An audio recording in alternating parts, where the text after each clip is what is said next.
पण आपल्या प्रिय मुलांना तिथे संकट भोगायला लागत असतानाही गुरु थोडे दूर राहतात, म्हणून त्यांना निष्ठुर का म्हणतात? सावरकरांनी फार सुंदर शब्द वापरलाय. सर या संस्कृत शब्दाचा अर्थ आहे सरोवर, पाण्याचं तळ. म्हणले हरनाम सिंग, अरे अमृतसर म्हणजे अमृताचं सरोवर. हे गाव नाहीये, गुरु गोविंद सिंगांच्या हृदयाचंच नाव अमृतसर आहे. ते अमृताचं मुळात सरोवर होतं, पण स्वतःच्या जातीवरती, स्वतःच्या धर्मावरती, स्वतःच्या समाजावर प्रेम दाखवण्यासाठी त्यांनी त्याग केला. विरह सहन करायची ताकद पाहिजे हरनाम, त्याशिवाय नाही होणार. अतिशय बदललं प्रकरण. सावरकर मी इंग्लंडला जाणार, कारण पंजाबमध्ये या लोकांनी काय अत्याचार केले ते मलाही माहिती आहेत. हम भी देख लेंगे, अब मिलाव हात भाई. इंग्लंडमध्ये गेल्या गेल्या पहिलं काम सावरकरांनी एकच केलं. त्या सगळ्या घराचं नाव होतं इंडिया हाऊस. नाव बदला, भारत भवन. उगाच नको ती हाऊस नको, इंडिया हाऊस. भारतीय लोक राहतात त्याला भारत भवन म्हणतात. विशेष नामाचं भाषांतर करायचं नाही, बरोबर ना? विशेष नामाचं भाषांतर करायचं नाही. यांचं नाव समजा पांडुरंग असेल तर इंग्लिशमध्ये यांना काय म्हणायचं? पांडुरंगच. एखाद्याचं आडनाव करमरकर असेल तर इंग्लिशमध्ये काय म्हणायचं? करमरकरच म्हणायचं. His mister Karmarkar. त्याचे भाषांतर का करतात? Do dye do. कर डू मर डाय. हे असं काय करतो? त्याच्यावर नाव आलं होतं राममून. रामचंद्र ना, चंद्र म्हणजे मून. राममून, पांडू कलर. यांचं नाव म्हणले राममून Pandu colour do dye do. नाव आहे का जडगुजरे आहे का म्हणलं? रामचंद्र पांडुरंग हे सरळ म्हणता येईना. राममून पांडू कलर प्लस ही डू डाय डू. विशेष नामाचं जर भाषांतरच करायचं नाही तर भारत शब्दाचं दुसरं कशाला? ते इंडियन कशाला? ते हाऊस कशाला? अजिबात आपल्याला हाऊस नाही. Bharat Bhavan, you must say Bharat Bhavan. सगळ्या लोकांना भारत भवन म्हणायला लावलं. इंग्लंडमध्ये जाऊन 5 वर्षाचा अभ्यासक्रम पूर्ण करून बॅरिस्टर तर झालेच, पण इंग्रज सरकारने अट घातली बॅरिस्टरची पदवी पाहिजे असेल तर राजनिष्ठेच्या कागदावर सही करा. आम्ही इंग्रजाशी राजनिष्ठ राहू अशी शपथ घ्या. तुझ्याशी राजनिष्ठ राहायला शिकलो का काय? चुलीत गेलास. हे पदवी जर नाकारली तर तिकडे तुम्हाला काही मिळणार नाही. अहो आईला विकून पैसे काय मिळवायचे तुमच्याकडनं? मला मी सही करणार नाही. आम्ही इंग्रजाशी राजनिष्ठ राहू अशी सही केल्याशिवाय बॅरिस्टर पदवी मिळतच नाही का? इंग्रज सरकार म्हणलं नाही. सावरकरांनी आत्मचरित्रात लिहिलंय, आता मला कळलं भारतात आलेले बाकीचे बॅरिस्टर असं का वागतात. काहीतरी गोड आहे. ते शपथच घेऊन आलेत, आम्ही तुमच्याशी एकनिष्ठ राहू. इकडे देखावा वेगळा, आत काम तिसरंच. विचित्र प्रकरण होतंय काहीतरी. सावरकरांनी पदवी तर नाकारलीच, पण एक फार महत्वाची गोष्ट केली. सावरकरांनी इंग्लंडमध्ये 3 पुस्तकं लिहिली. त्यातली 2 उपलब्ध आहेत, एक आज उपलब्धच नाही, कारण ते पुस्तकाचं मूळ प्रत हरवली. जोसेफ मॅझनी ह्या इटलीच्या क्रांतिकारकाचं चरित्र सावरकरांनी लिहिलं. दुसरं 1857 स्वातंत्र्य समर म्हणजे आपल्या इकडे ज्या नानासाहेब पेशवे, झाशीच्या राणी या संग्रामावर पुस्तक लिहिलं. या पुस्तकाची लोकप्रियता तर इतकी होती की आपल्याला माहिती म्हणून सांगतो, हे पुस्तक भारतातल्या त्या काळातल्या 17 भाषेत भाषांतरित झालं. नुसतं भाषांतरित झालं असं नाही, मुद्दाम सांगतो, गुरुमुखी भाषेमधल्या, पंजाबी भाषेमधल्या या पुस्तकाचे ग्रंथाचे प्रकाशक स्वतः भगतसिंग आहेत आणि बंगाली भाषेतल्या पुस्तकाच्या भाषांतराचे प्रकाशक स्वतः सुभाषबाबू आहेत. या सगळ्या क्रांतिकारकांवर या पुस्तकाची काय मोहिनी आहे. मात्र हे तुम्ही आता वाचायला घ्याल तर पटकन काही डोक्यात शिरायचं नाही, कारण सावरकरांची वाक्य आणि भाषा वाचायला त्या काळातला अभ्यास थोडा लागतो. सावरकरांचं वाक्य कळायला बराच वेळ लागतो. बरं, 1-2 वाक्य म्हटल्यानंतर वाचल्यावर थांबायला लागतं. काय वाचलं? आपल्या सरांनी सांगितलं, ही फार चांगली गोष्ट झाली. ते सावरकर समग्र वाङ्मय आहे. खरंच जेव्हा जेव्हा मोकळा वेळ मिळेल एखाद दुसरं प्रकरण वाचत जाऊ. काय मौज असते. त्यांचं आत्मचरित्र आहे त्यांच्या वाङ्मयामध्ये. ते तुरुंगातल्या सगळ्या आठवणी आहेत. जन्मठेप, शत्रूच्या शिबिरात नावाचं जे प्रकरण आहे ते इंग्लंडमधल्या सगळ्या आठवणी आहेत. आठवणी नुसत्या वाचाव्यात त्या माणसाच्या काय ताकदीच्या आहेत. मात्र ते सांगितलं तसं थोडा सवय करून घ्यायला लागेल. वाक्य इथं जे सुरू होतं ते पलीकडच्या चौकातच थांबतं काही वेळेला. एवढं लांबलचक वाक्य सहन करायची आपली तयारी नसते. I I I I I I हे कधी थांबणार वाक्य यांचं? एकाच वाक्याचा नमुना सांगतो, हे जरा मोठं वाक्य सांगतो मुद्दाम. सावरकरांनी पानपताच्या युद्धाबद्दल एक वाक्य लिहिलंय. वाक्यात त्यांना म्हणायचंही इतकंच की पडलेली प्रेत मातीला मिळतात. पण पानपताच्या युद्धाच्या वेळेला एक महत्वाची घटना झाली, ते म्हणजे भाऊसाहेब पेशव्यांनी औरंगजेबाचं तख्त फोडलं दिल्लीत जाऊन. हातोडीचे घाव घालून औरंगजेबाचं सिंहासन तेव्हा फोडलेलं आहे. हे दृश्य आम्हाला स्फूर्ती देत राहणार. मुडदे मरतील पण चित्र कसं मरेल आमचं, की ज्या औरंगजेबानं आमच्या शिवाजीचं सिंहासन फोडलं रायगडावर घेऊन, त्या औरंगजेबाचं सिंहासन आम्ही फोडू शकलो, हा आम्ही सूड घेऊ शकलो, या आनंदाचं चित्र. आता हे छोटी छोटी वाक्य करून सांगते म्हणून कळतंय. आता सावरकरांचं वाक्य आहे का सुरू, एक वेळ पानपती वाहिलेल्या मराठी रक्तांचे पाठ सुकून जातील स्वल्पविराम, पडलेली 1.5 लाख प्रेते मातीस मिळतील स्वल्पविराम, पण हिंदू वीर भाऊ 8 शतकांचं उट्ट काढीत घण घालता आहेत आणि त्या घणांच्या घावासरशी औरंगजेबाच्या तख्ताचे तुकडे घळघळ गळता आहेत. हे दृश्य आणि हे चित्र हिंदू राष्ट्राच्या डोळ्यापुढे युगानुयुगे नैमिषारण्यातल्या कोण्या 12 वार्षिक दैदिप्यमान यज्ञकुंडाप्रमाणे स्फूर्तीच्या ज्वाळा फेकत प्रकाशत राहील मेलो ठार. ते प्रकाशत राहील पर्यंत पानपत अख्खं आठवून ठेवलं पाहिजे. जरा भाषेचा परिचय झाला की होऊन जाईल, पण मौज ती होती. इंग्लंडला जाऊन पहिला उद्योग पुस्तकांचा झाला. दुसरा आता तुमच्या आमच्या इंटरेस्टचा विषय आहे. सावरकरांनी आपल्या निवासस्थानी प्रयोगशाळा उभी केली, तिथंच बॉम्ब तयार केला. अरे वा, त्यांना कुणी ते मटेरियल पुरवलं त्यांची नावं लिहायची नसतात. कारण सावरकर जिवंत होते तेव्हा त्यांनी ते पुस्तक लिहिलंय. नावं लिहून त्यांना फाशा का द्यायच्यात. पण त्यांनी एवढा मात्र उल्लेख केला की त्यांनी रशियन मित्रांकडनं पुस्तकं मिळवली, त्यासाठी ते रशियन भाषा शिकले, रशियन टू इंग्लिश ट्रान्सलेशन केली, नंतर आपली कोड लँग्वेज तयार केली की त्या सांकेतिक भाषेत बॉम्बचं सगळं समीकरण लिहायचं. हे मिळवा ते मिळवा, ते याच्यात मिसळा, ते इतक्या उष्णतेप्रमाणे करा, अमुक करा तमुक, 50 गोष्टी. 2 बॉम्ब तयार केले, त्यातला एक लंडन शेजारच्या एका जंगलात उडवून बघितला.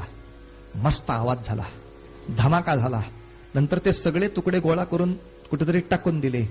इतके व्यवस्थित तुकडे गोळा केले की दुसऱ्या दिवशी पोलिसांनी तपास केला आणि पेपरला बातमी दिली, लंडनच्या जंगलात काल एक गूढ आवाज आला. कसलाच पुरावा सापडेना. सावरकर किती पर्टिक्युलर असतील त्या तुकडे उचलण्यामध्ये, एक तुकडा नाही सापडू दिला त्यांना पुराव्यासाठी. कसला तरी गूढ आवाज झाला लंडनमध्ये, हरकत नाही. आणि दुसरा बॉम्ब आता भारतात पाठवायचा होता. यासाठी आता सावरकरांच्या आत्मचरित्रामध्ये हे सापडणार नाही. त्या बॉम्ब निर्मितीमध्ये सावरकरांचे जे एक सहकारी होते, ज्यांचं नाव होतं पांडुरंग शास्त्री बापट, ज्यांना आपण आता ओळखतो सेनापती बापट या नावाने. महात्मा गांधींच्या मुळशीच्या सत्याग्रहामध्ये जे सेनापती होते असे सेनापती बापट, ते स्वतः त्यावेळेला तिथे होते. त्यांच्या आठवणीमध्ये ही आठवण आहे. ऐका, सावरकर नावाच्या माणसाचं धैर्य काय असतं ऐका. एक मुळात प्रयत्न आपल्याला कळला. त्यांनी रशियन मित्रांकडनं मटेरियल मिळवून घरात बॉम्ब गेला आणि उडवून दाखवला. दिवाळीचा नाही, खरा. आणि दुसरा बॉम्ब तयार केलेला आता पार्सल करायचा, भारतात पाठवायला. काही टाळकय बरं. त्या काळातला बॉम्ब इतकं विकसित नाही हो. 2 बॉम्ब भारतात करण्यासाठी तयार केले होते. आणि असं असताना नेमका एक पोलीस इन्स्पेक्टर आणि 4 हवालदार ते इंडिया हाऊसची आले. खिडकीतनं बघितलं, फौजदार येतोय. बापट पडले, मेलो. सावरकर तू बॉम्ब पाहिला लपून ठेव कुठेतरी, बहुतेक चेकिंग येणार, येऊ दे. धैर्य या शब्दाचा अर्थच हा की असं संकट आल्यानंतर कपाळावर घाम सुद्धा नाही येता कामा. तो धीर माणूस. धैर्य याच्यावर ओळखतात. वेळ निभावून नेण्यात गंमत आहे. हा हो हो करतोय, घाबरलाय. तुमच्या कुठल्याही शरीर रक्षणावरनं तुम्ही घाबरलेले दिसता कामा नये. इतके थंड सावरकर होते. बापट म्हणले हा बॉम्ब कुठे ठेवूया. सावरकर म्हणले हातात घेऊन बस. म्हणजे एका कोपऱ्यात गणपती बसवल्यासारखा असा बसशील, गणपतीच्या हातात मोदक दिल्यासारखा. मला मोदक दे. हे गपे मोदक घेऊन बसू काय ते येड्या मारेल ना तो. जरा थांब, गंमत करूया आपण. पूर्वी आपल्या सगळ्यांच्या घरामध्ये एक खुर्ची असायची, आराम खुर्ची, अशी घोळ असलेली अशी आराम खुर्ची असायची. त्या आराम खुर्चीत तो बॉम्ब ठेवला आणि वर एक बेडशीट टाकली, फक्त वरनं खालनं क्लिपा लावल्या, पिना झालं. असू दे इथे बॉम्ब येऊ दे. पण आत इन्स्पेक्टर आल्याबरोबर काय काम आहे. आम्हा अशी कळले आहे की तुमच्याकडे फॉर्म आहे, झडची फॉरंट घ्या, झडती घ्या. आणि त्यांनी सावरकर बसले होते ते नेमकं 1857च्या पुस्तकाचं प्रूफ रिडिंग चाललं होतं. त्या पुस्तकावर बंदी घातली होती सरकारने, हे छापायचं नाही म्हणून. आता ते पुस्तक नेमकं हातात, याच्यावरही तुरुंगवास होऊ शकतो, पण ते प्रूफ रिडिंग हातात, माणसाचं व्यक्तिनिरीक्षण पाहिजे. वॉच दिस.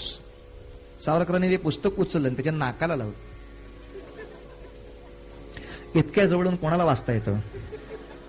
आता तो इतक्या उघडपणे दाखवतोय म्हणजे ते कॉमन बुक असलं पाहिजे अशी याची खात्री झाली. तो म्हणला ओके. ते म्हणले थँक्यू. लपवायचा विषयच नाही.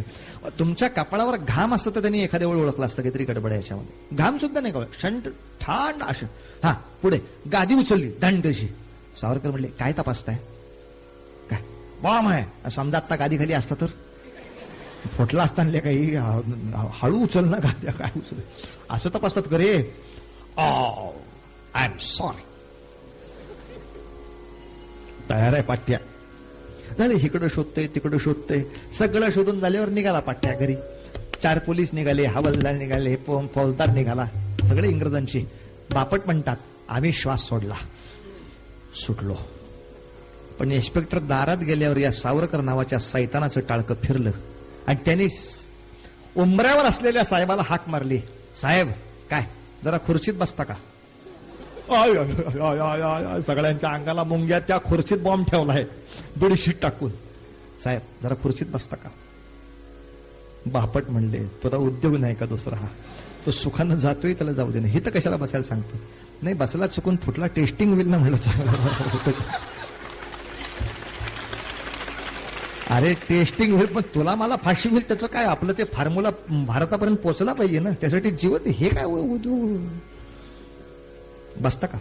तो साहेब बसला नाही, उभाच. सॉरी. काय झालं? I am on duty with my uniform, so I can't take anything from you. मी वॉरंट बजावायला आलोय, अशा वेळेला मी तुमच्याकडनं पाणी घेणं ही सुद्धा लाच होते. माझी ड्युटी संपली की मी तुमच्याकडे चहा प्यायला येईल. ओके. पण ड्युटीवर असताना मी तुमच्याकडनं खाणं म्हणजे ब्रिटिश सरकार झडती गीतचे वॉरंट घेऊन जातात आणि त्या माणसाकडनं काहीतरी घेतात. बदनामी होते नाही का? आमच्या डिपार्टमेंटची बदनामी होणार, देशाची बदनामी होणार. सॉरी. आणि ते गेलं की पाठमोर. बापटाने असं लिहिलंय की सावरकरांनी पाठ थोपटली बापटांची. बापट बघ रे किती प्रामाणिक आहे म्हणलं माणूस. का इथं त्यांनी चहा प्यायला असता तर कोणी बघायला नव्हतं, पण त्याला एवढं कळतंय की मी ऑन ड्युटी आहे, इन युनिफॉर्म आहे. मी जर कोणाहीकडनं काही घेतलं तर इंग्लंडचं नाव खराब होईल. इंग्लंडचा पोलीस लाच खातो. एवढी देशाची यांना काळजी आहे म्हणून बिचारे म्हणले जगावर राज्य करतायत. आज असते सावरकर तर आत्महत्या केली असती. आत्महत्या केली असती. कारण काय झालंय, बरोबर उलट तत्वज्ञान आलंय हो. आता ड्युटीवर आहेस ना, मग खा की. ड्रेसचं नाव आहे खा की. ड्युटीवर असताना खायचं नाही मग कधी खाणार? ड्युटीवर आहेस ना, मग खा की. अजून वर जायचंय का? खा आधी खा. मग राष्ट्रीय चिन्ह काय? चर खा. चर खा. चर खा. जनावराचं खा, माणसाचं खा, सगळ्याचं खा. ओकून मेलाच तरी चालेल. फकड्या खायचं सोडू नको. खाते नुसतं पैसे खाते, कागद खाते. लालू प्रसादनी जनावराचा चारा खाऊन खाऊन त्याच्या डोक्याचे केस गवतासारखी यायला लागले, तरी पट्ट्या सोडत नाही. म्हणलं आहे ते सगळं खा. कार बाबा अशी एखाद्याची वृत्ती. पण ड्युटीवर असलं म्हणजे खाल्लं पाहिजे ही सक्तीच आहे सगळ्याची ह्याच्यामध्ये. सावरकर म्हणतात इंग्रज त्याच्या जीवावर तो जगतो. नाही म्हणजे नाही, नाही म्हणजे नाही. सावरकरांनी 20 पिस्तुलं भारतात पाठवली पुस्तकात लपवून. आता ती कशी लपवली यासाठी फार चांगला योग आहे. 4, 5, 6, 7 4 दिवस सावरकर चित्रपट आपल्या इथं लागायचा आहे. तेव्हा तुम्ही नुसते जाऊ नका. तर तुम्हाला असेल तेवढी बुद्धी काही वेळेला आईवडिलांना नसेल. सगळ्यांना घेऊन जा. आई बाबा काका काकू मामी आत्या मावशी. बरं काय 20 रुपये तिकीट आहे. पहिल्या खुर्चीपासून शेवटच्या खुर्चीपर्यंत कुठेही बसा, 20 रुपयात. पण माणसं येतील का नाही या भीतीपायी 4 दिवसाचे 4च शो घेतलेत आपण. पण मात्र आहे की अगदी नवीन माणसाला तो नुसता सलग बघितला तर ती सलग कथा कळेलच असं नाही. थोडं चित्रपटाबद्दल सांगतो. चित्रपट सावरकर इंग्लंडमध्ये आहेत याच वेळेला सुरू होतो आणि या सगळ्या लहानपणीच्या कथा त्यांच्या फ्लॅशबॅकमध्ये येतात. त्यामुळे अशी सरळ गोष्ट एखाद्याला नाही कळली तर आपण सांगता आलं पाहिजे, याला फ्लॅशबॅक म्हणतात. तुला कळलं नसेल सांगतो म्हणले. मग ते लहान असताना त्यांनी शपथ घेतली, नंतर होळी केली, नंतर शिकले, नंतर इंग्लंडला आले, तेव्हा चित्रपट सुरू झाला. डॅन तर डॅन ही तर सिनेमा आहे म्हणजे सिनेमा. थोडं समजून घ्यायला लागतं त्याच्यामध्ये. पण त्या चित्रपटामध्ये आपण जास्त नीटपणे ते पाहू शकतो की पुस्तक घ्यायचं, त्यातली पानं पिस्तुलाच्या आकाराची खरवडून काढायची, त्यात पिस्तूल बसवायचं आणि पुस्तक बंद केलं की चारही बाजूने ते फक्त पुस्तकच दिसतं. अशी 20 पुस्तकांची बंडल पाठवायची. 2 बॉम्ब पाठवले, पुस्तकं बॉम्ब तयार करायची पाठवली आणि कोणाच्या हस्ते पाठवली असतील? चकितवाल, त्यांचा जो भारत भवनाचा कुक आचारी होता त्याच्या हस्ते पाठवलं, पातेल्यात घालून. स्वयंपाकाचं सामान घरी जाते याच्या नावाखाली पाठवलंय. ते काय तयार असेल. त्या आचार्याचं नाव सुद्धा चतुर्भुज. आपल्याकडे साधारण अटक झाली की त्याला चतुर्भुज म्हणतात. म्हणजे चतुर्भुज म्हणजे 4 हात, भुजा म्हणजे हात, चतुर म्हणजे 4. 2 हातात 2 बेड्या पडल्या, चतुर्भुज असंही काही वेळेला नाव करतात. चतुर्भुज विष्णूचंही नाव असतं. पण अशा अर्थाने अटक झालेला हा चतुर्भुज नाही. हा आयुष्यात कधी अटकच झाली नाही या पठ्ठ्याला. अतिशय तयार होता. आचार्याचं नाव चतुर, पाठवणारा विनायक, नेणारा चतुर्भुज. काय दैवाने नावं चांगली दिली तो. आम्हाला सगळी नावं सुद्धा चांगली मिळत नाही. घरी दिवाळीचा स्वयंपाक करायला आचारी बोलवला. आता आचार्याचं काम घरातल्या बाई माणसाची जास्त पडणार. तिखट मीठ द्या, तुमचं ते चहा कुठं ठेवलाय सांगा, हे कुठं ठेवलाय. आता तुम्हाला 50 वेळेला हाक मारायची. काय म्हणलं, तुमचं नाव काय? आमच्या बायकांनी तुम्हाला काय म्हणून हाक मारावी? माझं नाव प्राणनाथ.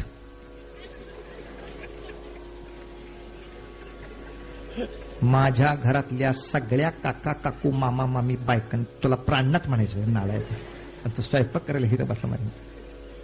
Shut nonsense. प्राणनाथ काय नाव नको, तुमच्या आडनावाने आम्ही हाक मारो. आडनाव काय? नवरे पांडुरंगारी वासुदेव. कुठल्याच नावानं हाक मारायची योग्यतेचा माणूस मिळलं. आचार्य सुद्धा चांगला चतुर्भुज मिळतोय म्हणले तिथे. त्याच्याकडनं ते पाठवलं. मात्र सावरकरांना या सगळ्या प्रकारात केव्हा एकदा आता भारताला जातो अशी तळमळ झाली. अशा वेळेला हे काव्य जन्माला आलं. गंमत आहे का, सावरकर सुद्धा कागद पेन घेऊन कविता लिहायला बसलेले नाहीत. ते समुद्राच्या किनारी गेले आणि उत्स्फूर्त ते समुद्राकडे बघून बोलत होते. त्यांच्या शेजारी त्यांचा एक मित्र बसला होता. तो कागद पेननं ते गाणं लिहून घेत होता. त्याच्यामुळे हे खरं गाणं आपल्याला मिळालं. नेमजसीने परत मातृभूमीला सागरा प्राण तळमळला. जेव्हा सावरकर गुणगुणत असतील तेव्हाची चाल ती सावरकर सिनेमात आहे. पण ते त्यावेळेला पारंपरिक होतं. नेमजसीने परत मातृभूमीला सागरा प्राण तळमळला. नेमजसीने परत मातृभूमीला. ही पहिली चाल आहे त्याची. पण पूर्वी पारंपरिक पद असं होतं. पण असं म्हणायला लागलो की म्हणतील बुवा काय जातीवर दळतोय का काय म्हणलं इथं. कारण साधारण ओव्याची आपल्याकडे चाल असते. मंगेशकरांनी केलेली चाल झकास आहे, बघण्यासारखी आहे, ऐकण्यासारखी आहे. नेमजसीने परत मातृभूमीला सागरा प्राण तळमळला. तळमळला सागरा.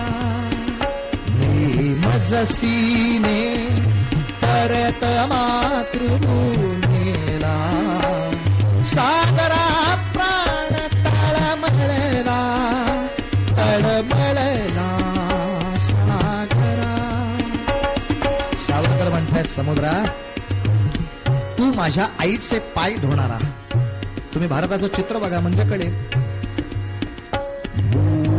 मातेच्या चरणतला तुझ धूता मी नित्य पाहिला होता मज वदलासी अन्य देशी चल जाऊ सृष्टीची विविधता पाहू तै जननी हृद विरह शंकितची झाले.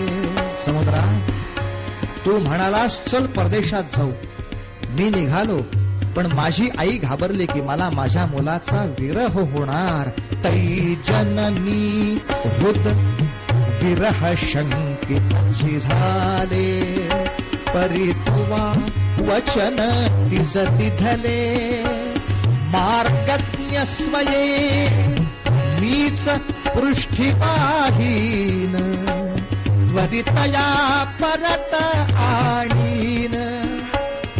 विश्वसलो या तव वचनी मी जगदनुभवयो ने बनुनी मी तव अधिक शक्त उद्धरणी मी. येई नत्वरे कथुन सोडिले तिजला सागरा प्राण तळमळला तळमळला सागरा सागरा सागरा.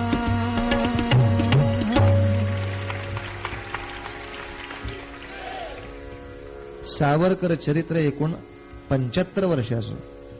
7 दिवस मी ते चरित्र सांगतो. सगळ्या मिळून 2 तासात मी ते संपवणार आहे. काळजी करू नका. 12:30ला सुरू केलंय आपण. घड्याळात 2 वाजले. 2:30च्या पलीकडे काटा जाऊ द्यायचो नाही. तुमचा लंच टाइम मला माहिती आहे.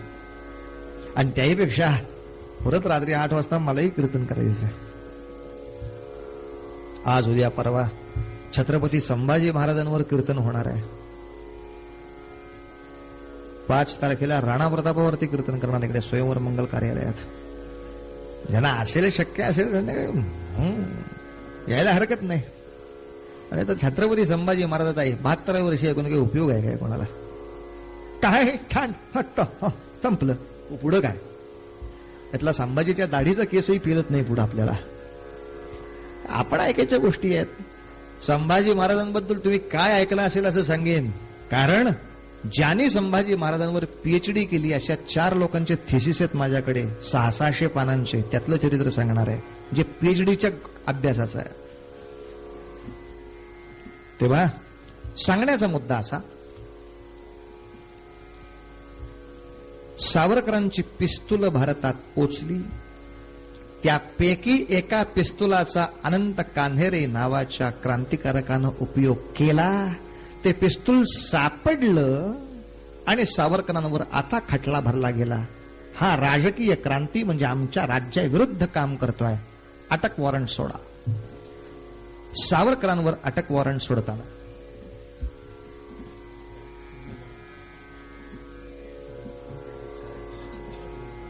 चिनी कडवी म्हणायची. पांडुरंगारी वासुदेवारी. मग ज्यांना गाणं आवडेल त्याने गाणं ऐका. शब्द आवडतील त्याने शब्द ऐका.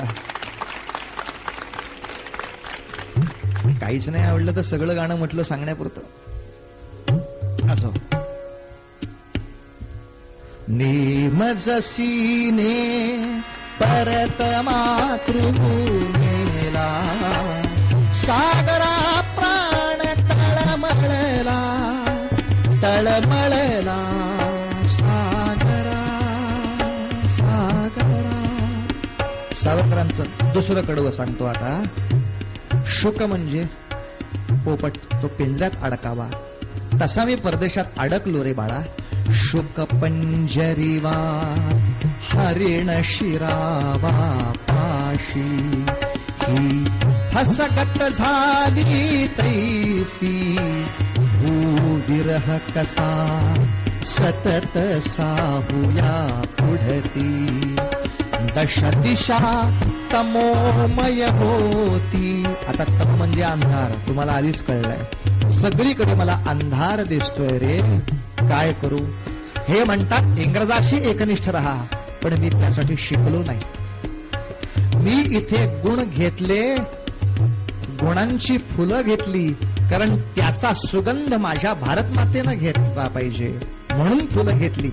माझ्या विद्येचा सुगंध यांना नाही द्यायचा मला, कारण गुण सुमने मी वेचियली या भावे की तिने सुगंधा घ्यावे. जर उद्धरणी व्यय नक्तीच्या हो साचा, हा व्यर्थ भार विद्येचा. भुलविणे व्यर्थ हे आतारे, बहुजीवन गमते चित्तारे. तुझ सरित पते जी सरितारे, तत्विरहाची शपथ घालतो तुझला. सागरा प्राण तळमळला, तळमळला सागरा. सारे जहां से अच्छा हिंदुस्तान हमारा. या कवीला मिळालं राष्ट्रपती पदक, पण हेच मराठीत लिहिलं, यानं कुठलंच पदक नाही मिळालं. पण पदाचा अर्थ तोच त्यांनी उभा केलाय. सागरा नभी नक्षत्रे बहुत एक परी प्यारा, मज भरत भूमीचा तारा. प्रासाद इथे भव्य परी मज भारी, आईची झोपडी प्यारी. तिज वीण नको राज्य मज प्रियसाचा, वनवास तिच्या जरी बनीचा. ती आम्र वृक्ष वत्सल तारे, नवकुसुमयुता त्या सुलतारे.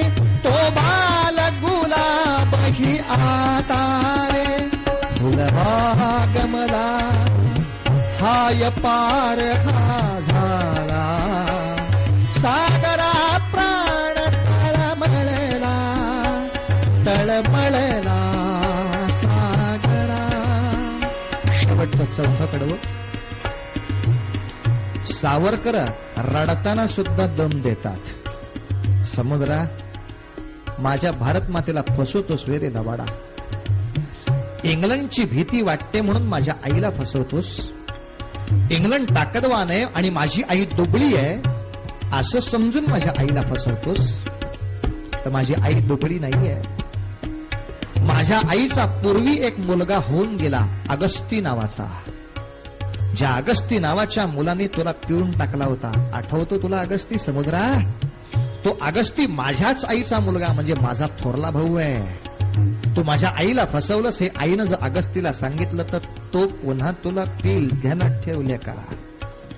रडताना सुद्धा दम देणार ते. अगस्ती पुन्हा समुद्र पिळून टाकेल, लक्षात ठेव, हसू नकोस. या फेन मिशे हससी निर्दया कैसा, का वचन भंगसी ऐसा. स्वामित्वा सांप्रत जी मिरवीते, भिवुनिका आंग्ल भूमीते.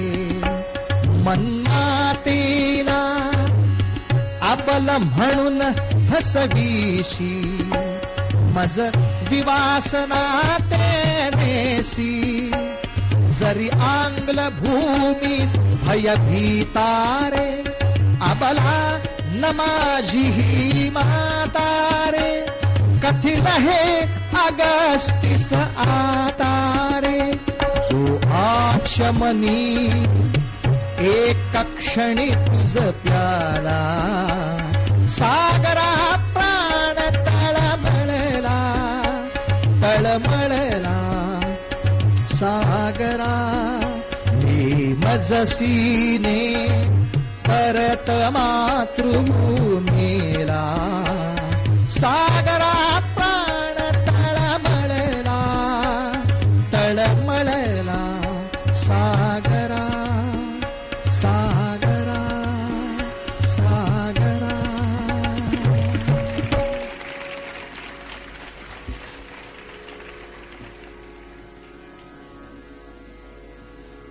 सावरकर चरित्र सांगताना काही वेळेला म्हणतील, सावरकरांची बायको होती ना, होती. सावरकरांना थोरल्या भावाची बायको म्हणजे वहिनी पण होती, या दोघी होत्या. धाकट्या भावाचं लग्न व्हायचं होतं. पण या दोघींचं या क्रांतिकार्यात काही काम आहे का नाही? तर तुम्हाला गंमत म्हणून सांगतो, कशाला धाडस म्हणतात, करमन कटकट. नाशिकचा पोलीस रिपोर्ट आपल्याला सांगतो. नाशिकच्या कलेक्टरने विचारले पोलिसांना एकच, बॉम्ब पहिल्यांदा नाशिकमध्ये आले होते, हो, तिथून ते गुजरातमध्ये कसे गेले आणि गुजरातमधनं ते बंगालपर्यंत कसे पोचले? कारण पहिला बॉम्बस्फोट नंतर 1908ला खुदिराम बोसनं केला, तो मुझफ्फरपूरमध्ये म्हणजे बंगालमध्ये झाला. नाशिकपर्यंत आलेला बॉम्ब गुजरात मार्गे बंगालला कसा जातो? याला पोलिसांनी जे उत्तर दिलंय ते उत्तर ऐकलं म्हणजे कळेल सावरकरांच्या बायका काय आहेत. पोलिसांनी उत्तर दिलंय, आम्ही बॉम्ब पकडू शकलो नाही. याचे कारण काय? जसे 2 बॉम्ब नाशकात आले तसे सावरकरांच्या थोरल्या वहिनीला आणि सावरकरांच्या बायकोला दोघांनाही दिवस गेले. बॉम्ब आले आणि यांना दिवस गेले. त्यामुळे या आता सुलभ प्रसूतीसाठी आपल्या गुजरातमध्ये असलेल्या नातेवाईकाकडे आगगाडीतून निघाल्या. पोटाला आत्न बॉम्ब बांधलाय बायकांनी. टिपिकल ह्युमन बॉम्ब आहे हा फक्त आपल्याला राजीव गांधींच्या वेळेला बघायला मिळाला की त्या बाईने अंगाला बॉम्ब बांधून तिथे गेली, लांबून रिमोटवरती ते उडवलं गेलं. पण अर्थात हे उडवायचं जरी नव्हतं तरी अंगाला बॉम्ब बांधून त्यांच्या दुसऱ्या स्टेशनला जायचं आणि तो दुसऱ्याच्या हवाली करायचा आहे. हाती सामान काही नाही. त्यामुळे एखाद्याला प्रेग्नंट बाई असल्यासारखं एवढं पोट दिसतंय. आज बॉम्ब बांधून साड्या नेसलेल्या बायका. हो, बॉम्ब आले आणि या दोघींना दिवस गेले. पोलीस काय रिपोर्ट करतो बघा. या नाशिकला आगगाडीत बसतात आणि सुरतेला उतरतात गुजरातमध्ये. मग आता प्रेग्नंट बाई आहे, तिच्या चेकिंगची ऑर्डर नाही. आम्ही काय करणार? आम्ही नुसता पाठलाग करू शकतो. त्या लेडीज वेटिंग रूम मध्ये जातात. मग तिथे गुजरातच्या क्रांतिकारकांच्या बायका आलेल्या असतात. मग ते म्हणले पुढे काय होतं, पुढे काय होणार? पोलिसांनी काय छान शब्द वापरलाय, देवकीची मुलं यशोदेकडे जातात.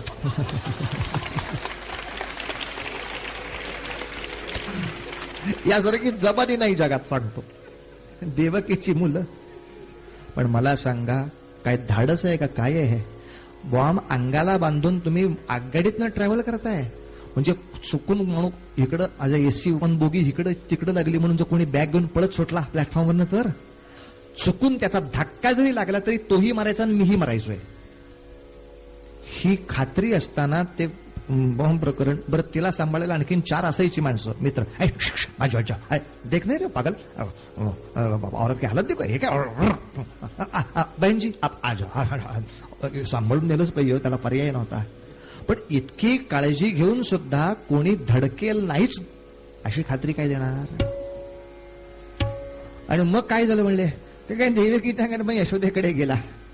त्या दोघी दिवस घेऊन गेल्या. या मोकळ्या होऊन पुन्हा नाशिकला. आम्ही विचारतोय, अरे च्या, असं कसं काय झालं? तुम्ही परवा इथून गेलात, हो, तेव्हा तुम्हाला दिवस गेले होते असं आम्हाला वाटलं. त्या बायका सुद्धा भयंकर तयार हो बोलायला. लगेच आमच्या बायकांना सुद्धा उत्तर देतात, आता गेलेले दिवस का परत येणार आहे? पांडुरंग हरी वासुदेव हरी पांडुरंग हरी. दिवस गेले होते ना, गेलेले दिवस का आता परत येणार आहे? आता काय चालायचं? हे काय बॉम्बचं वहन म्हणायचं का काय? म्हणजे सावरकरांचं अख्खं कुटुंबच धाडस आहे हो. घरातल्या बायकाही एवढ्या धाडसी. मात्र मग त्याचे परिणाम सगळ्या घराला भोगावे लागले. सावरकरांवर सरकारनं टाच आणली म्हणजे किती आणली हो. शेती जप्त केली, घर जप्त केलं, भांडी कुंडी जप्त केली, सगळी बँकेतली खाती सील केली, धाकट्या भावाला अटक करून तुरुंगात टाकला, थोरल्या भावाला अटक करून त्याला अंदमानला पाठवला 25 वर्षासाठी आणि यांच्यावर अटकेचं वॉरंट सुटलं. सावरकरांच्या कुटुंबातल्या कोणाही माणसाला जो कोणी थारा देईल त्याच्या घरावरनं गाढवाचे नांगर घर लिलावात काढू असे हुकूम काढले. आता या बायकांनी राहायचं कुठं? अंगावरची एक साडी आणि उद्या बदलण्याची दुसरी, एवढे 2 कापडं घेऊन फक्त बायका बाहेर पडल्यात घराच्या. याने राहायचं कुठं? आपापल्या माहेरी राहिल्या. पण माहेरी सुद्धा घरात राहता येत नव्हतं, कारण घरात यांना घेतलं की घर पाडी. इंग्रजाचा हुकूम आहे. मग जवळजवळ 5 ते 6 वर्ष या बायकांना आपल्या माहेरी गायींच्या गोठ्यात राहावं लागलंय. सावरकराच्या हातात भांड दिसलं तरी जप्त होणार. मग भांडच नाही, जेवणार कसं? ते सावरकरांची बायको आठवण लिहिते, आम्ही पदर ओला करून गोठ्यातली जमीन अशी गोल पुसून घेत असू. ते ताट घरच्यांनी ओंजळीत भात आणून त्याच्यात टाकायचा. 6 वर्ष गाई म्हशींच्या शेजारी बसून जीवन काढलेत महाराजा. कशाला म्हणतात देशत्याग? कशाला म्हणतात स्वार्थत्याग? पर इतकं सगळं करून कधी आयुष्यात तोंडाने खडे सुद्धा फोडले नाहीत, बोटं मुरली नाहीत. काय मेले नवरे मिळालेत आम्हाला, काय मेलं जगावं लागतंय. ह्यांना नव्हते उद्योग, आमच्या आईबापाला नव्हती अक्कल. काहीतरी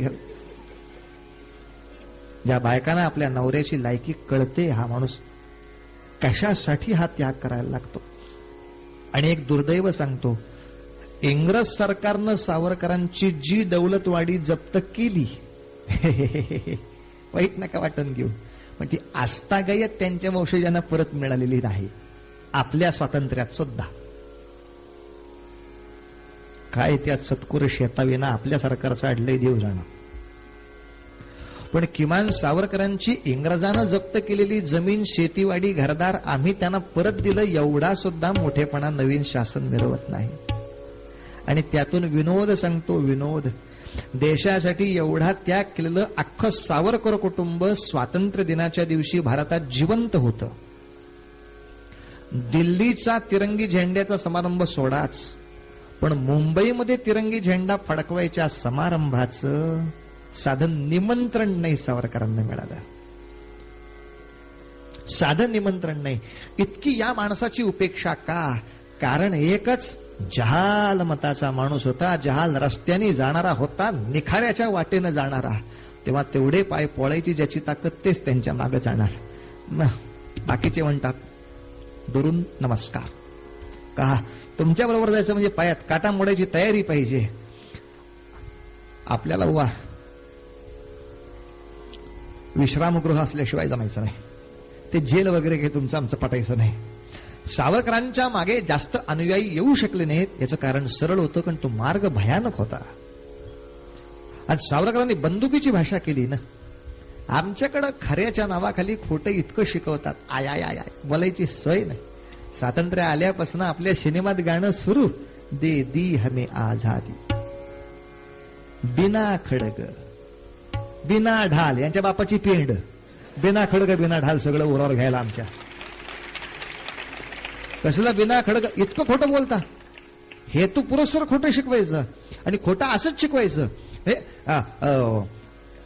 21 साली हे आंदोलन झालं, 31 साली हे आंदोलन झालं, 42 ला आंदोलन झालं, 47 ला स्वराज्य. त्याच्या आधी जे झालं त्याचा उपयोग नाही. ते झालं का झालं नाही काही विचार करायची गरजच नाही. Love story 42. त्याच्या अलीकडे भारताला लव प्रकरणच आपल्याला कधी गेलेलं नाही आयुष्यामध्ये. 42. ही अक्कल कशी असते? आमच्या अशिक्षितासारखी. घरी जेवायला बसला शेतकरी, 2 भाकऱ्या खाल्ल्या, पोट नाही भरलं. पुढच्या 2 भाकऱ्या खाल्ल्या, पोट नाही भरलं. पुढच्या 2 भाकऱ्या, 12 भाकऱ्या खाल्ल्या पट्ट्याने, म्हणलं पोट भरलं. बायको म्हणली तुम्ही 12 भाकऱ्या खायला लागल्या की नवीन रेशनच्या काळात कसं भागवायचं घराचं? शेतकरी म्हणला सरकार रेशन बराबर देतं, तुम्हा बायकांना आखला नाहीत का? पहिल्या 2 भाकऱ्या खाल्ल्या, तू म्हणलं पोट भरलं का? मी काय म्हणलं? नाही भरलं.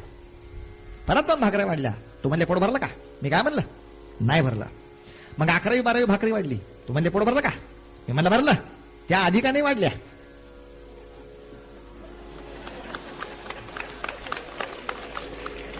अकरावी 12वी आधी वाढली असती म्हणजे बाकी सगळ्या वाचल्या असतं का नाही? आता 11वी आणि 12व्या भाकरीनं पोट भरलं हे जर मान्य करायचं असेल तर तसंच असतं चाललेलं. 1857ला झाशीची राणी, नानासाहेब पेशवे, तात्या टोपे सगळ्यांनी उठाव केला. स्वराज्य आला का? कुठं आलंय? पोट भरलं का? नाही भरलं. वासुदेव बळवंत फडके, रामसिंग कुका या सगळ्यांनी एवढं आंदोलन केलं. पोट भरलं का? नाही भरलं. भगतसिंग, सुखदेव, राजगुरू याच्यापासून सगळे एवढे क्रांतिकारक फासावर गेले. स्वराज्य पोट भरलं का? नाही भरलं. 42ला आम्ही चले जाऊ म्हटलं. पोट भरलं का नाही? हो, त्यानेच पोट भरलं. त्यामुळे 5 रुपयाच्या नोटेपासून 500 रुपयाच्या नोटेपर्यंत दुसरा चेहरा दाखवायचा नाही.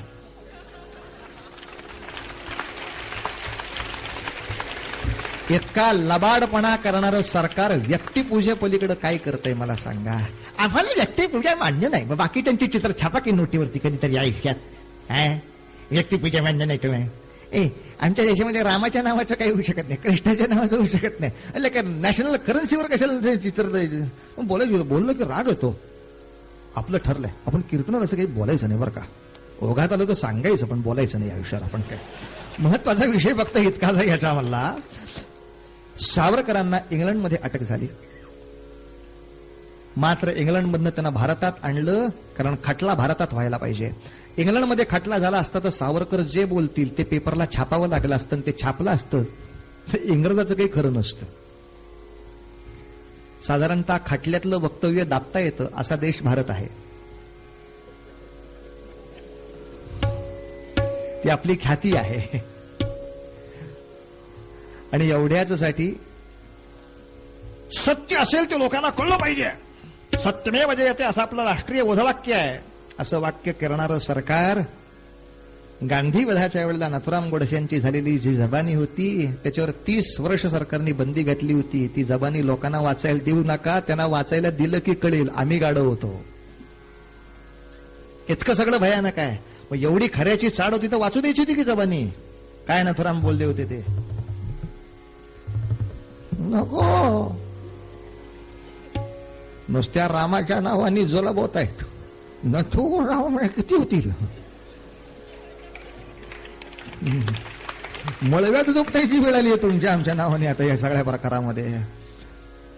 पण सत्याची चाड असेल तर घाबरायचं नसेल तर मग का घाबरायचं? जबानी दाबायची ताकद फक्त भारतातच आहे. सावरकरला भारतात न्या.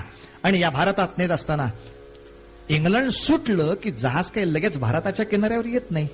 मध्ये फ्रान्स हा देश लागतो. त्या फ्रान्सचं मार्सेलिस नावाचं बंदर तिथे मिळतं. सावरकर म्हणले जहाज जात असताना मी जर समुद्रात उडी मारली पोहत फ्रान्समध्ये गेलो तर फ्रान्सवर इंग्रजाचं राज्य नाहीये, त्यामुळे तिथे मला इंग्लिश पकडू शकत नाहीत. मी फ्रान्समध्ये सुरक्षित राहू शकेन. अर्थात फ्रान्समध्ये त्यांना आश्रय देणारी 2 माणसं होती. एक होत्या मॅडम कामा, ज्या फ्रान्सच्या पार्लमेंट हाऊस ऑफ पार्लमेंटच्या मेंबर होत्या. त्या सावरकरांवर सहानुभूती दाखवणाऱ्या. आणि दुसरे एक पंजाबी हिऱ्याचे व्यापारी होते, सरदार सिंग राणा नावाचे. ते फ्रान्समध्ये होते, ज्यांच्या पैशानं सीवीस पिस्तूलच खरेदी केली होती. हे दोघंही त्यांना मदत करायला तयार. अर्थात सावरकरांनी अंदाजपंची उडी मारलेली नाही. आधी मॅडम कामाला निरोप दिला होता की या वेळेला आम्ही तिथनं येऊ, तुम्ही मोटर घेऊन तयार राहा फ्रान्सच्या किनाऱ्यावर. मार्सेलिसच्या किनाऱ्यावर मी आलो की मला आत न्या, इतकं ठरलं होतं. मग पुढे अटक का झाली तर ती गाडी यायला 2 मिनिटं उशीर झाला. सावरकर उडी मारून किनाऱ्याला पोचले, गाडी मागणं इंग्रजांची माणसं आली किनाऱ्यावर. पुन्हा सावरकरांना पकडलं, पुन्हा होडीत घातलं, जहाजात नेलं, गाडी आली. इतकी चुकामुक झाली. सिनेमामध्ये हा प्रसंग दाखवलाय तेवढ्यासाठी, पण मॅडम कामा आलेल्या पण दाखवल्यात. एखाद्या माणसाचं राजकीय व्यक्तिमत्व काय असतं, किती असतं, कल्पना करा. फ्रान्सनी आंतरराष्ट्रीय न्यायालयात हा प्रश्न नेला की माझ्या घरात आलेल्या माणसाला मला न विचारता पकडून नेला, हा माझा अपमान आहे. फ्रान्समध्ये आलेल्या माणसाला, तो भले कसा काही येईना, फ्रान्सच्या गव्हर्नमेंटला न विचारता इंग्लिश लोक पकडून घेऊन जातात. अरे मग आमचा काही देश आहे, काय धर्मशाळा आहे काय माझ्या देशमध्ये? मला काही सिक्युरिटी नाही इथे, तुम्ही कोणालाही पकडता. मग शेवटी आंतरराष्ट्रीय न्यायालयाने विचारलं, इंग्रजांनी काय करावं अशी आपली इच्छा आहे. आता काय सावरकरांना ते परत द्या असं काही म्हणू शकत नाही मी, पण किमान आम्ही चुकलो असं कबूल करून इंग्रजाच्या पंतप्रधानांनी सगळ्या राष्ट्राध्यक्षांच्या देखत माफी मागावी. आणि गंमत आहे का, भारताच्या महाराष्ट्राच्या नाशिकच्या एका शेजारच्या खेड्यात जन्माला आलेल्या माणसासाठी आंतरराष्ट्रीय न्यायालयात, ज्या ठिकाणी America, France, Japan, Italy, Korea, जर या सगळ्या देशाचे पंतप्रधान बसलेले असतात, या सगळ्या पंतप्रधानाच्या सभेत इंग्लंडच्या पंतप्रधानाला उभं राहून माफी मागावी लागली, कारण फक्त सावरकर होते या क्षणाला. सावरकर म्हणले, माझ्या उडीनं मी गेलो का नाही महत्वाचं नाही, किमान सगळ्या देशांच्या समोर इंग्लिश लोकांना पाप कबूल करायला लावलं. तुम्ही चुकीचं वागता, दुसऱ्याच्या स्वातंत्र्यावर गदा आणतात, तुम्ही वेड्यात. कारण सावरकर अर्थात लक्षात घ्या, सावरकर जेव्हा त्या जहाजातनं आले तेव्हा हातापायात बेड्या नव्हत्या घातलेल्या. तेव्हा हातापायात बेड्या नव्हत्या. त्यांचा खटला झाल्यावर मग बेड्या घातल्या गेल्या. तेव्हा ते नुसतेच कैदी आहेत तिथे. पण असे असताना बरोबर पहाटे 4 ते 5ची वेळ, जुलै महिना 1910 साल, जहाज असं मार्सेलिसच्या बंदराच्या शेजारून जायला लागलं. लांबून दिसतंय हे फ्रान्सचं बंदर. अशा वेळेला नेमके उठले, ते पोलिसला उठवला. काय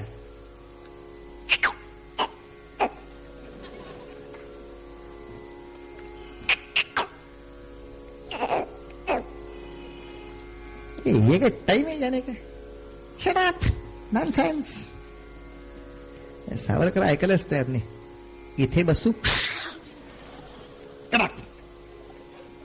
युसलेस मॅन. नेला. आता हा जहाजावरचा संडास आहे, कैद्यांसाठी असलेला.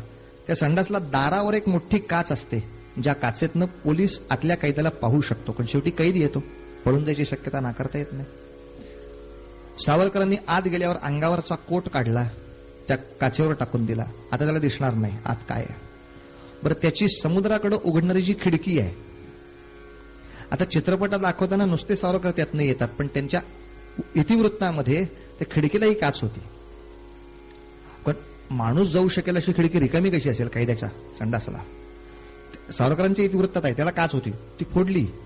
आता वाकडी तिकडी फुटलेली काच आहे खिडकीला, त्यातनं अख्खं अंग बाहेर काढायचं. खरवडेल का नाही पुढनं मागणं माणसाला. आणि असं अंग खरवडून उडी कशात मारायची? खाऱ्या पाण्यात.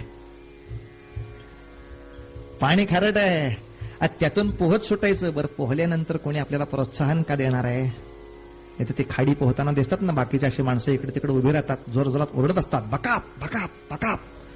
मला अजूनही त्याचा अर्थच नाही कळला, काय ते बकप म्हणजे काय असेल बुवा. बहुतेक तो जिंकल्यावर कप मिळतो ना, तो समोर ठेवला असेल आणि ते ओरडत असतील, तो बघ कप तिथं आहे, ते बकप बकप. तुम्हाला माहित असलं सांगा, मला आपला अंदाज पंची लावलेला अर्थ आहे. बरं, आपण पोहायला लागल्यावर कोण बकप म्हणणार आहे का वेकअप म्हणणार आहे, कसलं काय म्हणणार आहे? माणसं गोळ्या घालायची तो आपल्याला. पण असं असून सुद्धा नाही घाबरायचं. ज्या समुद्रामध्ये बोटच्या बोट गळून टाकतात असे मासे असतात. समजा एखादं देवमाशाचं पिल्लू, देवमासा सुद्धा नको, पिल्लू स्वागताध्यक्ष म्हणून समोर आलं असतं तर, या महाल तुमच्यासाठीच आहे रिकामा. त्याचे सुळे काय, त्याची जीभ काय. बरं, देवमासा इथे असणार नाही आणि येणार नाही असं काय अभयवचन का सावरकर नाही मिळालंय तिथे तुरुंगात? हे माहीत असताना ज्याने उडी मारली त्याच्या धाडसाबद्दल पेपरामध्ये कौतुक चाललं होतं. अहो काय आहे, सावरकरांसारख्या भित्र्या माणसाचं कुणी सांगायचं हे? तो थंडीच्या दिवसात थंडी फार वाजते म्हणून इथल्या टँकमध्ये सुद्धा उडी मारलेली नाहीस कधी पाण्यामध्ये. ज्याने समुद्रात उडी मारली त्याला भित्रा म्हणणारा 4x4च्याच खोलीतला माणूस हो आमचा. आणि हे आपल्याला सावरकरांसारख्या भित्र्या माणसाला इकडे एकदा का तुझ्या अंगावरचा कोट कडून एकदा समुद्रात फेकतो तुला, म्हणजे मग सांग मला काय असतं भित्रेपणा. तो लेका देवमाशाला बघून जो घाबरत नाही समुद्रात वर्ण बंदुकीच्या गोळ्या घातल्या जात असताना जो अंडर वॉटर पोहून एक अख्खा 50 फरलांगाचा अंतर जाऊ शकतो पोहून, या माणसाला तुम्ही भित्रा म्हणणार इंग्रजाच्या समोर. पण असं असताना त्यांना विचारलं, का तुम्हाला भीती नाही वाटली मराल याची? कशाला भीती वाटायची? मी पाण्यात पडलं, सपासप हात मारायला सुरुवात केली, मला दिसत होतं समोर मृत्यू पळत जातोय. मी माझ्या हाताने मृत्यूला बोलवत होतो, ये इकडं मला पकडायला. आणि तो मला भिवून पळत होता लेखाचा. आणि जो मृत्यू मला भिवून पळतो, जो मृत्यू मला भिवून पळतो, त्या मृत्यूची भीती इंग्रज मला दाखवतो. इंग्रज म्हणतो आमच्याकडे भयानक शस्त्र आहे, काय? मृत्यू. तो मला घाबरणारा. सावरकरांची कविता आहे, एक कडवा एका सावरकर कशा कवितेने आपलं मन तयार करत असतील. अनादिमी अनंतमी अबध्यमी भला, मारेल रिपू जगती असा कवण जन्मला. अरे काय हा मला मारणार आहे? नयनन छिंदंती शस्त्राने नयनन दहती पावकः. मी अनादि अनंत आत्मा असल्यामुळे हे कोणी मला मारू शकत नाहीत. हे गीतेचं तत्वज्ञान ते त्यांच्या कवितेत स्वतःच्या मनाला सांगतात. अनादिमी अनंतमी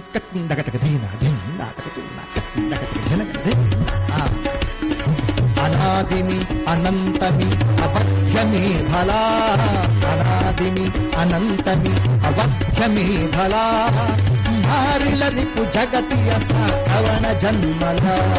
अनादिमी अनंतमी हो अनादिमी अनंतमी अवध्यमी भला, मारिल रिपु जगती असा कवण जन्मला.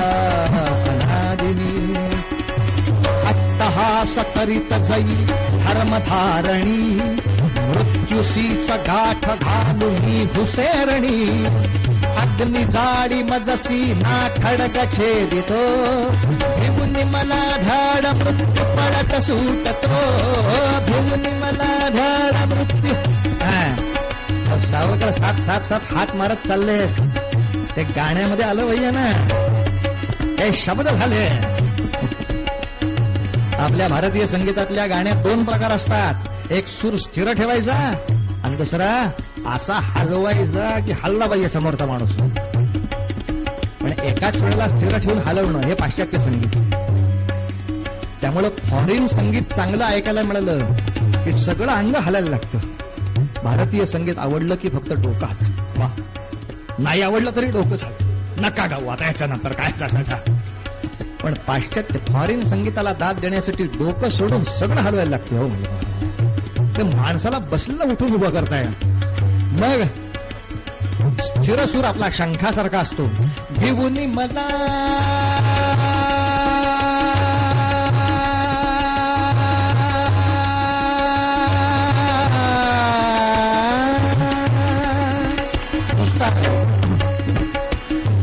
आलेला असा समुद्राच्या लाटांसारखा मला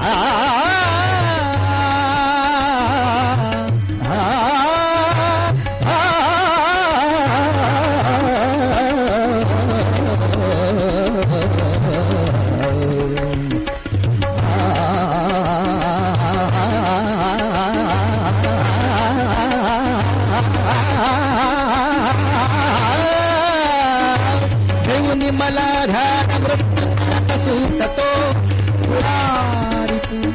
तया स्वये गुणा रिपू तया स्वये मृत्यूचाच भीतीते भिवू मजसिये भिवू मजसिये भिवू मजसिये. अनादिमी अनंतमी अनादिमी अनंतमी अमध्यमी भला, मारिल रिपु जगती असा कवण जन्मला. अनादिमी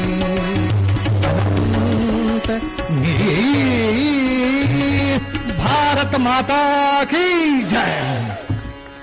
सावरकरांनी धाडस केलं. थोडं असफल झालं. पकडून भारतात आणलं, खटला झाला. सावरकरांचं आंतरराष्ट्रीय महत्व असं होतं की फ्रान्सच्या पार्लमेंटमध्ये हा प्रश्न आला. सगळ्या विरोधी पक्षांनी विचारलं, हे फ्रान्स गव्हर्नमेंट काय हे आपल्याकडे माणूस येतो तुम्ही त्याला असा घालवता एवढ्या मोठ्या माणसाला? नो नो नो, तो पुन्हा उडी मारायची शक्यता आहे. तेव्हा फ्रान्स गव्हर्नमेंटने स्वतःच्या संरक्षण खात्याचे पैसे खर्च करून स्वतःची एक पाणबुडी सावरकरांच्या होडीचा पाठलाग करत पाठवली भारतापासून अंदमानपर्यंत. परत उडी मारली तर चुकायला नको. पण अख्खं फ्रान्स नावाचा देश ज्या भारतातल्या एका माणसासाठी डिफेन्स मिनिस्ट्रीतली पाणबुडी स्वतःच्या खर्चानं पाठवतो, त्याची आंतरराष्ट्रीय पत काय असते हो एखाद्या माणसाला मिळते ती. आणि भारतातल्या खाटल्याला शिक्षा ठोठावली गेली 50 वर्ष जन्मठेप अंदमान. 50 वर्ष या शब्दाचा अर्थ कळला काय? 50 वर्ष म्हणजे आयुष्यच की हो. आता मॅक्झिमम वय 48 आहे सरासरी. 50 वर्ष आणि जाणारा माणूस आहे वय वर्ष 30चा. 30व्या वर्षी त्याला सांगितलं 80व्या वर्षी सोडू हा तुला. खदन काय मला टाळता येत असं नाही येत ना. 80व्या वर्षी सोडून करू काय तिथे लेखा. तुम्हाला मौज म्हणून सांगतो, कार्यवाही झाली का नाही महत्वाचं नाही, पण इतकी मोठी शिक्षा भारताच्याच नाही तर जगाच्या इतिहासात कोणालाही जाहीर सुद्धा झालेली नाही. हद्दपारी झाली असेल. जगाचे अनेक स्वातंत्र्यवीर आहेत, प्रत्येक देशाला त्यांचा स्वातंत्र्य योद्धा आहे, पण अशा कोणाही माणसाला 50 वर्ष तुला सक्त मजुरी अशी शिक्षा जाहीर नाही झाली. अशी ऐकल्यानंतर 3च शक्यता आपल्याला असू शकतात. एक रडू शकतो, एक वेडा होऊ शकतो, नाही तर हार्ट अटॅक. असं कसं एक ही तरी. अहो, अचानकपणे आलेलं सुख नाही सहन करता येत, अचानक आलेलं दुःख काही सहन करायला. इतकं मोठं